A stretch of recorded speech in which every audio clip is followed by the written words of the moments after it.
Hi and welcome to the Dice Cup. My name's Steve and today we're going to show you how to play a game called Das Magic Labyrinth, or the Magic Labyrinth in English, which is a Kinderspiel des Jahres winner from 2009. It takes between 2 to 4 players and takes about 20 to 30 minutes.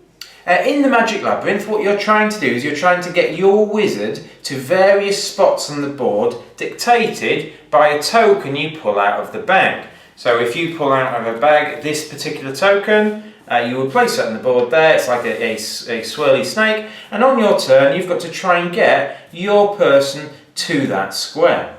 The person who last lost their way goes first. Let's say that was green in this particular case, and each wizard will start the game with a ball bearing attached with a strong magnet to the base of their wizard.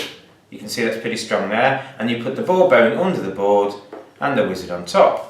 On your turn you're going to roll a dice at 1 and green gets to move 1 space. Let's say green moves there. Everything is fine. Green's ball bearing is still attached to it. Because what there is underneath the board, there are these wooden panels here that act as basically invisible barriers to stop the wizards passing between 2 sets of pillars. When yellows go, remember everyone's trying to get to this token here. Yellow will take the dice and roll it. Yellow's got 3.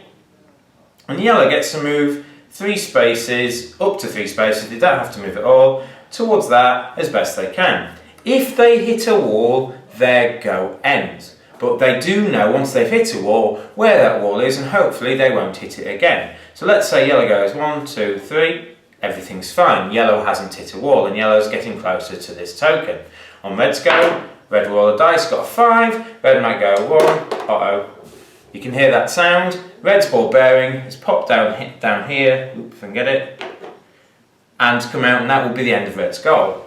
So on red's next turn, red is aware that going through this particular space, there's an invisible wall there, and that will end red's turn. So if red does that, every time their ball bearing will come out.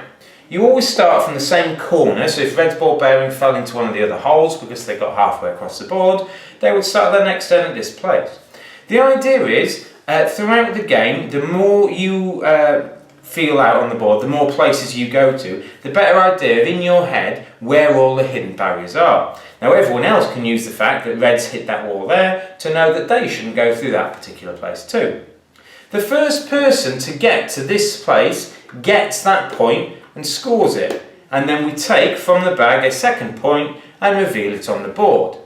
If someone else is already at that second point, that revealed second chip, they get it instantly. So it is a good idea, if you're not going to be able to get to that before someone else, to at least leave your wizard in the middle of the board so you have a bit more choice of where to go next. You play to 5 points. So the first person to get 5 of these tokens wins the game, and that is the Magic Labyrinth. To set the game up, I'll just reveal what the setup looks like. You've got all these different wooden pieces set into this base of the board. What you would do, you would set it up as difficult as you want. You've got 24 in total. You could make it easy by removing a few. Here I've got 23 just so I had this one spare. But you've got to make sure that every square is accessible from at least one place. So you wouldn't be able to, for example, do that.